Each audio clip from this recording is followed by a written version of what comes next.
धमतरी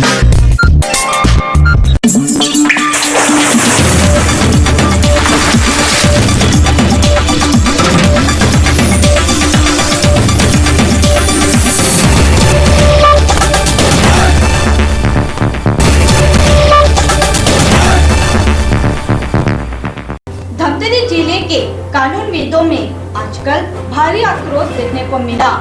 इनके विशेषज्ञों का माने तो पक्षकारों के नामांतरण एवं बंटवारे पटवारी के दफ्तर में संचालित होने की बात कही, जिससे काफी नाराजगी भी जताए। जी हाँ, मैं हूँ रानू प्रिया और आप देख रहे हैं हमारी खास खोजी फिल्मांकन खबर कालचक्र 365। बात करते हैं धमतरी जिला के कुरुद व्यवहार न्यायालय की, जहां के अधिवक्ताओं ने काफी आक्रोश का वातावरण देखने को मिला। एक खास कवरेज में कालचक्र 365 की टीम ने इसकी जानकारी लिया तो आश्चर्यजनक बातें सामने आई। देखें हमारी खास रिपोर्ट। समाज को व्यवस्थित रखने के लिए लोकतंत्र के प्रमुख 4 आधारशिला माना गया है: न्यायपालिका, कार्यपालिका, विधायिका एवं पत्रकारिता। इन चारों में किसी भी एक स्तंभ में कोई बात आ जाए तो समझो सामाजिक व्यवस्था में चरमराहट आने में वक्त नहीं लगता। ऐसा ही अंदेशा की संभावना का पड़ताल करने जब हमारी टीम धमतरी जिले के कुरुद व्यवहार न्यायालय में पहुंची तो देखा किसी मामले को लेकर न्यायपालिका के पथ प्रदर्शक कानूनविदों के अंदर अजीब उथल पुथल भरा नाराजगी का वातावरण बना हुआ था। कालचक्र 365 जब संपर्क किया तो कई आक्रोशित बातें सामने आई। देखिए कितनी बड़ी बात है, आज एक ऐसी मामला हमारे हाथ लगा है जो वकीलों के से संबंधित है। यहाँ पे हमारे जितने एडवोकेट है, वकील है, सीनियर हो जूनियर है, जो भी सारे के सारे लोग यहाँ पे नाराजगी व्यक्त कर रहे हैं। खास करके बात ऐसा है कि जो नामांतरण और बंटवारा का जो मामला हुआ करता था, डायरेक्ट तहसीलदार को जो दिया जाता था, और बड़ी दुर्भाग्य की बात है नियम कहाँ से निकला, कैसे निकला, इसका अता पता नहीं है, लेकिन पटवारी सारा निराकरण करेगा। आखिर सरकार चाहती क्या है? क्या भ्रष्टाचार को बढ़ावा? ऑलरेडी पटवारी एक ऐसा शब्द होता है जिसके नाम से जेहन ऐसे ही कांप जाता है कि पटवारियों के चक्कर काटना न पड़े।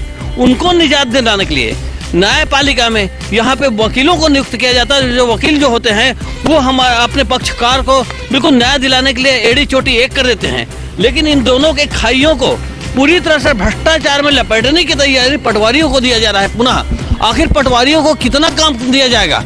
क्या एक पटवारी कोई बड़ा अधिकारी बन सकता है? किसी भी मामले को यहाँ पे न्याय करने की, फैसला करने की सारी जवाबदारी एक प्रकार से कहा जाए तो पटवारियों को दिया जा रहा है। आखिर बात करते हैं क्या है मामला। अरे नहीं बताएंगे, आप काफी सीनियर हैं वकालत के क्षेत्र में, इस क्षेत्र में आपका नाम पहचाना जाता है।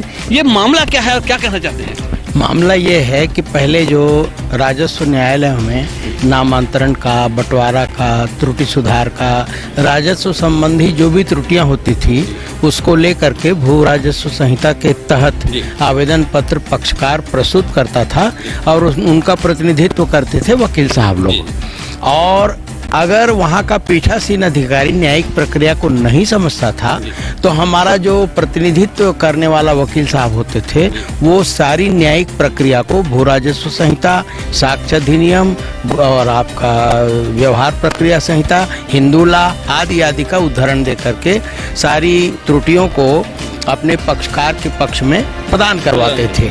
लेकिन सरकार ने वाहवाही लूटने के लिए और झूठी प्रशंसा प्राप्त करने के लिए लोगों को ये कहा कि आप अदालत के चक्कर लगाते हैं और आपका समय खराब होता है, पैसा खराब होता है। तो अब इसमें चक्कर कैसे हुआ भाई? क्या उनका आशय ये है, अपने अधिकारियों को तो चक्कर लगाना नहीं बोल सकते, तो सीधे सीधे निशाना लगा रहे हैं कि इनके ऊपर, वकील साहब लोगों के ऊपर, कि आप जो है न्यायिक प्रक्रिया में व्यवधान डाल करके पक्षकारों को विलंबित करवाते हैं। तो इसलिए सरकार ने बिना कोई आधार के, बिना कोई कानून के, बिना कोई राजपत्र में प्रकाशन किए नामांतरण, बंटवारा, खाता विभाजन आदि आदि की जो प्रक्रिया है, आवेदन है, कार्रवाई है, उसको सीधे सीधे पटवारियों को सौंप दिया है। अब वो पटवारी जो मुश्किल में कोई मैट्रिक पास है, कोई 7वीं पास है, कोई 10वीं पास है, कोई BA पास है, वो न्यायिक प्रक्रिया अब क्या समझेगा भाई? वो तो ये रहेगा, हर बात में यही कहेगा कि विवाद उत्पन्न हो गया। अब वो प्रतिवेदन लिखेगा कि उभय पक्षों के बीच में विवाद उत्पन्न हो गया, अब वो सीधे सीधे फिर तहसीलदार को देगा। पक्षकार इसको समझ नहीं रहे हैं कि सरकार क्या करने जा रही है। सरकार वही करने जा रही है जो पहले आसानी से काम हो रहा था, उसको और उलझा रही है सरकार। इसलिए हम सब अधिवक्ताओं के माध्यम से सरकार का ध्यान इसमें आकर्षित कराना चाहते हैं कि ये जो पूर्ववत जो प्रक्रिया जारी थी उसको जारी रहने यथावत जारी रहने दिया जाए और पक्षकारों को ताकि सुलभ, सस्ता और सुगमता पूर्वक न्यायदान प्राप्त हो। देखिए कितनी बड़ी बात बोल रहे हैं। वास्तव में जनता के शुभ चिंतक होने के बजाय जनता को गुमराह में डालने के यहाँ पे प्रयास की जा रही है, ऐसा बताया जा रहा है। आदरणीय, आप बताएंगे क्या कहना है, क्या कहेंगे आप? ये जो है आदेश आया है वो किसी के भी हित में नहीं है, चाहे वो छोटे छोटे पक्षकार हों या वकील हो या तहसीलदार हो या कोई भी व्यक्ति हो। हित जो है सर्वोच्च विषय होता है। इसमें जो है पक्षकारों को जो है भटकना पड़ेगा, बिना विलंब किए जो है न्याय प्राप्त नहीं होगा। जो प्रक्रिया है वो नहीं अपनाई जाएगी तो इसका जो प्रक्रिया का दुरुपयोग होगा। इस प्रकार से जो है एक स्तर जो बना हुआ था, जो कि लगातार कानून के द्वारा लोगों को मिल रहा था, उस स्तर को और गिरा के और उस स्तर में और बिगाड़ना जो है उचित नहीं है, क्योंकि उसके आगे की सोच रखनी चाहिए। हमको जो है ट्रिब्यूनल बनाना चाहिए, निराकरण करने का वो बनाना चाहिए, तो उसको और नीचे स्तर में गिरा रहे हैं। जबकि विषय की समझ एक अधिवक्ता को होता है, तहसीलदार को होता है। विषय की समझ नहीं होने से इससे जो है पटवारी भी काम ठीक से नहीं कर पाएगा, ना पक्षकारों के हित में काम नहीं हो पाएगा। इसलिए जो है ये निर्णय एक तुगलकी फरमान है और यहाँ तक कि अभी इसको राजपत्र में प्रकाशन नहीं करवाया गया, परंतु कलेक्टर या तहसीलदार या SDM इस प्रक्रिया से जो है आवेदन लेना बंद कर दिए हैं। वो जो है बिना कोई आदेश आए ही जो है किसी पक्षकार से आवेदन नहीं ले रहे हैं, ना वकीलों से नहीं ले रहे हैं। ये जो कहना चाहिए कि जो है जैसे धृतराष्ट्र के राज्य में होता था अंधा फरमान, वैसी टाइप का अंधा फरमान है। बिना जाने सुने समझे जो है कोई भी कार्य जो है इन लोग कर रहे हैं। ये राजस्व अधिकारी भी और सरकार भी, यानी इसके लिए दोनों दोषी हैं। इसके लिए एक वकील मंडल में जो है बहुत जो प्रबुद्ध वर्ग के हैं उनमें भारी आक्रोश है कि इस तरीके से आप निर्णय लेकर आखिर न्याय व्यवस्था को किधर ढकेलना चाहते हैं। अरे बताएंगे, ये तो समझ में आता है कि यहाँ पे बहुत गलत काम हो रहा है। ये आपकी जो आंदोलन की शुरुआत होने वाली है, कुछ ऐसा कोई आप लोगों की रूपरेखा बनी है? हाँ जी, हम लोगों ने आज बैठक किया पूरा संघ का और सभी जगह हो रहा है। धमतरी वालों ने, जिला वालों ने कर दिया है। आज हमने भी निर्णय लिया है कि ज्ञापन सौंपेंगे राज्यपाल को, मुख्यमंत्री को और राजस्व मंत्री को और यहाँ के कलेक्टर साहब को। उसके बाद भी अगर इनकी बुद्धि जो है ठिकाने में नहीं आती है तो हम लोग जो है इस आंदोलन को जो है धीरे धीरे जो है उग्रता की ओर ले जाएंगे और हो सकता है हाई कोर्ट में रीट भी दायर हो और अपने हक की लड़ाई के लिए हम सड़क की भी लड़ाई लड़ेंगे। देखो यहाँ पे बृहद आंदोलन की तैयारियां चल रही है। माननीय मुख्यमंत्री महोदय, माननीय शासन के जो संचालक महोदय, अभी भी वक्त है कि ताकि देखिए हमारे न्याय पक्ष का अगर न्याय दिलाने की बात होती है तो वकीलों के माध्यम से होता है, और वकील अगर असंतुष्ट, नाराज हो जाएंगे तो क्या पटवारियों के यहाँ ऑलरेडी ऐसा भी क्यों लगा रहता है, वहाँ क्या भीड़ बढ़ाना उचित रहेगा? आदरणीय, आपका क्या कहना है? ऐसा लग रहा है इसके नियम और जो कानून बनाए हैं उसमें ऐसा लग रहा है कि पटवारी को भी अधिकारी बना दिया गया है। ये तो कानून है ही। वैसे आम पब्लिक में वकील क्या बोले जाए, पटवारी को ऐसी हीन भावना से देखते हैं। आज ऐसे है उनको अधिकारी के रूप में अगर कहीं बना दिया जाए, अधिकारी कल के अधिकारी मान लेंगे उसको, क्योंकि उसकी जो कार्रवाई जो है अपील कोर्ट में जाएगी। तो ये मेरे हिसाब से जायज़ नहीं है और कानून के विपरीत है। ये यानी कि पूरी तरह यहाँ पे असंतुष्टि का वातावरण है, बृहद आंदोलन की संभावना है। हाई कोर्ट, सुप्रीम कोर्ट तक से इन लोग जाने की तैयारी में।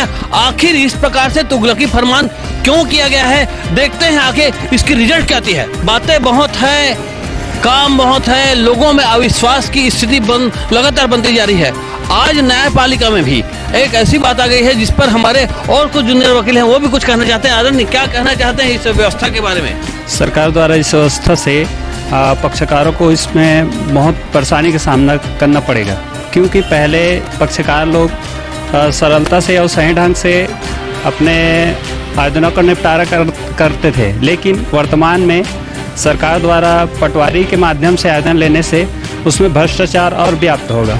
और पक्षकारों को सस्ता और सुलभ न्याय नहीं मिल पाएगा। देखिए कितनी बड़ी बात है। वास्तव में पटवारी नाम सुनते ही एक भ्रष्टाचार की बातें दिमाग में जहन में आ जाती है, और वहाँ पे पटवारियों को अतिरिक्त एक ऐसा उनको एक पावर दिया जा रहा है जो उनके केबिन हमेशा खचाखच भरा रहेगा। ऐसी स्थिति में न्याय मिलने के बजाय केवल भ्रष्टाचार होने की बात कही जा रही है। आपका क्या कहना है, क्या कहेंगे? इस बारे में मेरा यही विचार रहेगा, क्योंकि पटवारी के संबंध में शिकायत तो प्रायः बहुत है और वर्कलोड भी उन लोगों का बहुत ज़्यादा रहता है।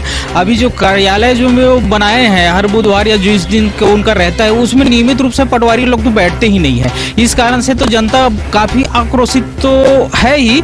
उसके अतिरिक्त अगर इस काम को नामांतरण और बंटवारे की कार्य दिया जाता है तो ऐसे में तो पक्षकारों की ही बहुत अहित होगी, क्योंकि पटवारी लोग इतना घुमा घुमा करके, क्योंकि अभी लेटेस्ट उदाहरण यही कि हमारे ही जिले में कईयों पटवारी के द्वारा रिश्वत का जो मामला आया था, 2-3 मामला ऐसे है जो पटवारी के विरुद्ध है। तो वैसी स्थिति में आम जनता को ही बहुत परेशानी का सामना करना पड़ेगा, और इसके लिए सत्व का जैसे निर्धारण के संबंध में पटवारी वगैरह को किसी प्रकार की कोई कानूनी जानकारी नहीं है। वैसी स्थिति में यह कानून व्यर्थ की कानून है। अगर इस कानून को वापस नहीं लिया जाता सरकार के द्वारा तो अधिवक्ता संघ उग्र आंदोलन के लिए तत्पर रहेंगे। देखिए जिसको कानून की ज्ञान ना हो, सबसे पहले बात तो अगर ये नियम लागू किया गया था तो पटवारियों को कानून का अध्ययन करवाना था, कानून की ट्रेनिंग लेनी थी, कानून की पढ़ाई करनी थी। जब कानून का ही ज्ञान नहीं रहेगा तो वास्तव में ये सारी बातों को वो कैसे सुलभता से हल करेंगे, ये बहुत सारी बातें प्रश्नवाचक चिन्ह आज भी बनी हुई है।